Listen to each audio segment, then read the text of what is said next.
चंद्रयान 3 को लेकर बातचीत करने के लिए हमारे साथ एम के पंडित जी जुड़ चुके हैं। एम के पंडित जी, आज जो है बड़ा दिन है देश के लिए। चंद्रयान 3 का लैंडर विक्रम आज सॉफ्ट लैंडिंग का प्रयास करेगा। आपकी पहली प्रतिक्रिया हम चाहते हैं। सबसे पहले तो आपके सभी श्रोताओं को और आपको बहुत बहुत शुभकामनाएं जी। एक ऐतिहासिक दिन है हमारे लिए और हमारे विज्ञान के लिए।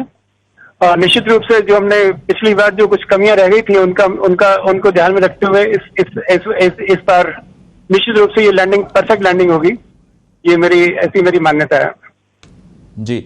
और एम के पंडित जी, सफल लैंडिंग के कई जो है कारण भी नजर आ रहे हैं। जो वैज्ञानिक हैं वो पूरी तरीके से आश्वस्त नजर आ रहे हैं। जो पहले गलतियां की गई थी उनको ना दोहराने का एक तरह से इसरो का पूरा प्रयास रहेगा। लेकिन अगर पहलुओं की बात करें तो कौन कौन से महत्वपूर्ण पहलू हैं जो सफल लैंडिंग की तरफ इशारा करते हैं?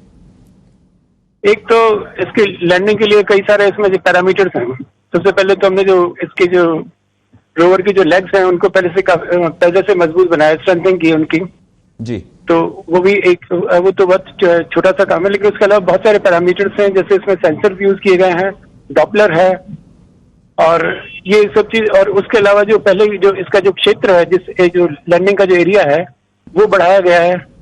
तो जो सब और ये जो हमारा डॉपलर और ये सेंसर्स हैं ये उस सतह का अध्ययन करके जो सबसे बढ़िया जगह होगी वहां पे लैंड कराया जाएगा। और उसके जो है जो वेलोसिटी कंट्रोल भी इस बार बेटर है जी। तो ये सब चीजें जो है निश्चित रूप से जो विज्ञान की एक बहुत महत्वपूर्ण बात है कि हम अपनी जो कमियों से सीखते हैं, तो हमने वो सब इस बार किया है जी। एम के पंडित जी, क्योंकि सेंसर्स में भी इस बार बदलाव किया गया है, क्योंकि पिछली बार हार्ड लैंडिंग हुई थी तो इस बार एक्स्ट्रा सेंसिटिव सेंसर्स लगाए गए हैं। इसको भी एक वजह माना जा सकता है। सॉफ्ट लैंडिंग में इससे भी मदद मिलेगी सेंसर्स जी हाँ। और इस बार जो हमारे एनर्जी जो इसके जो उसमें भी बदलाव किया गया। ज्यादा एनर्जी इस बार कि इसके जो चार्जर्स है वो ज्यादा बेटर हैं। तो इसके जो कंट्रोल है, सबसे बड़ी दिक्कत इसमें ये आती है कि जैसे गुरुत्वाकर्षण के अगेंस्ट हमको कंट्रोल करना है, उसकी स्पीड कम करनी होती है जी। तो उसमें रिवर्स प्रोपल्शन भी चलाया जाता है।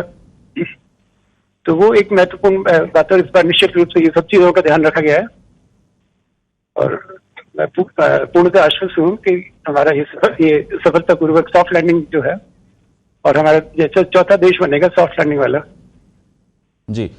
बिल्कुल। और एम के पंडित जी, ये बड़ी बात होगी देश के लिए, क्योंकि रूस का जो लूना 25 था वो अंतिम समय में क्रैश हो गया। ऐसे में भारत को उम्मीद है, और अगर ये उपलब्धि भारत हासिल करता है तो वैश्विक पटल पर भी भारत का जो है कहीं ना कहीं दबदबा जाहिर तौर पर, क्योंकि रशिया जो है सबसे पहला मानव भेजने वाला देश था चांद पर, उसके बाद भी वो फेल होता है। ये काफी आश्चर्यजनक है। ऐसे में वैज्ञानिकों का ये भी कहना है एम के पंडित जी कि काफी सावधानी हम जो है वो बरतेंगे अंतिम समय में खास तौर से। जी हाँ। जो रशिया का जो था उसका सिस्टम थोड़ा डिफरेंट था। वो ज्यादा पावरफुल उनका वो था, रॉकेट था। और आपने देखा होगा कि हमें हमारा जो ये यहाँ से जो चंद्रयान निकला था 14 जुलाई से लेकर 23 अगस्त, और जो गति इनकी रॉकेट्स की होती है उसके हिसाब से तो ये दूरी बहुत जल्दी पूरी हो जानी चाहिए थी। लेकिन हमने बड़ी सावधानी बरती है।